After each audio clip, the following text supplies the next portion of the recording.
loves you. But what is required from you? It is to pass that test, to come with patience.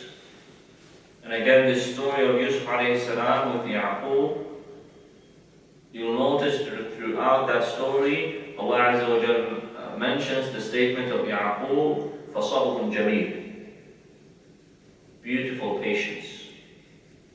So this is the way that the Anbiya, the prophets of Allah subhanahu wa ta'ala, they understood that whatever test in life, it is not because Allah Azza wa Jal hates them. No, it's the opposite. Allah subhanahu wa ta'ala loves them. And if you have this mentality, if you have this understanding, then you will go through life earning a lot of rewards, instead of going through life with a very bad outlook. A Muslim does not say, why me? A Muslim always says, Alhamdulillah ala kulli hal. And if something becomes too difficult for a person, there's nothing wrong with reaching out to Allah subhanahu wa ta'ala and making dua. Rather, that is what Allah subhanahu wa ta'ala loves.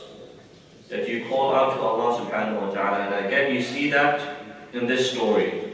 What happens to Yousuf alayhi salam? Every time he finds himself in a difficult position, when he was thrown into the well, he called out to Allah subhanahu wa ta'ala. When he was thrown into the prison, later on in the story, he called out to Allah subhanahu wa ta'ala. So Yousuf alayhi salam goes through perhaps the most difficult of tests. Allah Azza wa Jalla tests Yousuf alayhi salam in many different ways. And the reason is given in the Quran. The reason is given in the Quran. Why? Because Allah Azza wa Jalla says, Yousuf alayhi salam, is from the chosen servants of Allah subhanahu wa ta'ala. Allah Azza wa Jalla, Allah Azza wa Jalla chosen.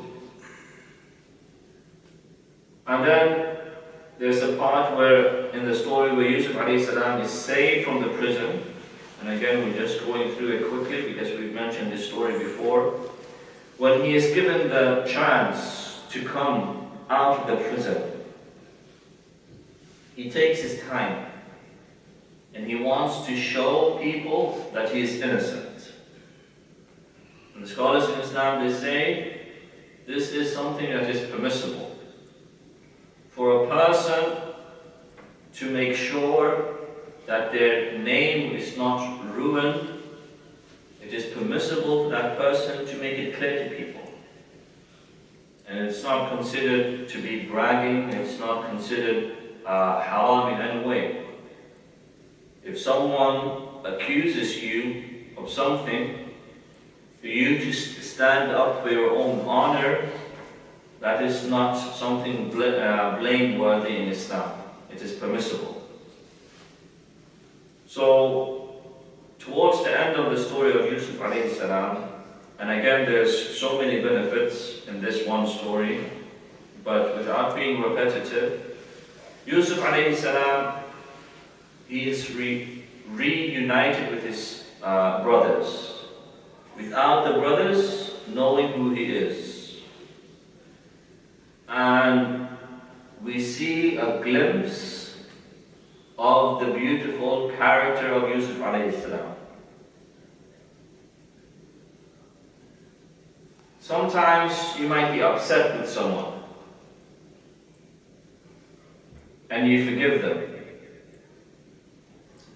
And the only reason you forgive them is because you can't do anything. Your act of forgiving that person, inshallah, there's a reward in that. But imagine you're in a position where you can take back, have some kind of revenge. For you to hold back, not only to hold back, but to forgive, that is something that is very, very difficult. It needs absolute and complete self-control. So these brothers, they plotted against their own flesh and blood. And if it hadn't been for the mercy of Allah subhanahu wa ta'ala and Allah's help, Yousuf alayhi salam, this action of the brothers, they would have destroyed his life, taking him away from his father, who loved him so much. A whole lifetime where he could have spent with his father, being under his protection and his love. And they robbed him from that. From his childhood, his teenage years, even his adulthood.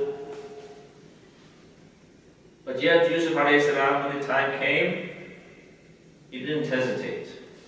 He forgave. And the scholars in Islam, they make note of this and bring it as a lesson to people. Because many of us today, what we do is, we do the complete opposite. We have a book with us, right?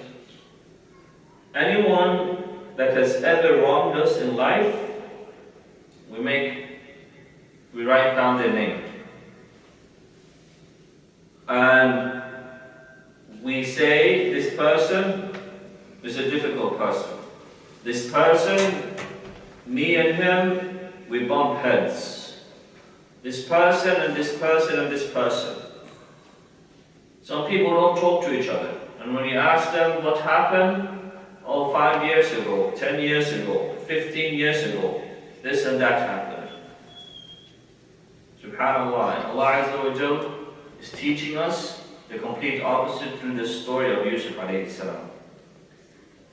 And it also shows us that there is redemption, forgiveness in Islam. These brothers, they did this very evil act in the beginning of the story. And at the end of the story, they asked their father to make dua for Allah subhanahu wa ta'ala to forgive them. And Allah Azza wa Jalla forgave them. And some scholars say not only were they forgiven, but they became prophets afterwards. And they are the ones that are referred to as asbab. And when Allah Azza wa Jalla mentions the prophets, Allah Azza wa Jalla mentions the asbab with them. And some of the scholars say that these are the children of Yaqub. So it shows us that it's never too late. Even if you fall into the worst types of sin, if you fall into having an affair, if you fall into eating riba, if you fall into whatever it might be, lying, deceiving, even killing, if a person is sincere and repents to Allah subhanahu wa ta'ala, then Allah Azza wa Jalla not only forgives that person's their shortcomings, but changes those things into reward. How many of the companions that became companions afterwards had killed other companions? Khalid bin Walid radiallahu anhu. It was through his expertise after the qadr of Allah that the Muslims almost suffered a defeat at Uhud. And he killed companions. But once he repented to Allah, it was a clean slate. So the point of that part of the story is to show us that never ever let shaitan deceive you to make you think that there's no point in making tawbah. And if you ever do fall into that mistake, that is the point where the shaitan has won. So the story of Yusuf alayhi salam, it shows us so many different points and benefits. Imam Ibn Qayyim, when he writes a tafsir on this surah, he mentions in one of his books, he says, this surah of Yusuf alayhi salam, the story, there is more than 1,000 benefits in this short surah. It is short compared to the longer surahs. More than 1,000 benefits. And it is such a beautiful story that sometimes we can think that this is a made-up story, a fictional story. But Allah Azza wa Jalla reminds us at the end of the story that this is a true event, this is a person's life. So that is in very short the story of Yusuf alayhi salam. And inshallah, with that we will conclude today's class, and we will carry on with the next prophet in line, which will be Prophet Ayyub alayhi salam, inshallah, and we will do so next week. If you have any questions, now is the time to ask.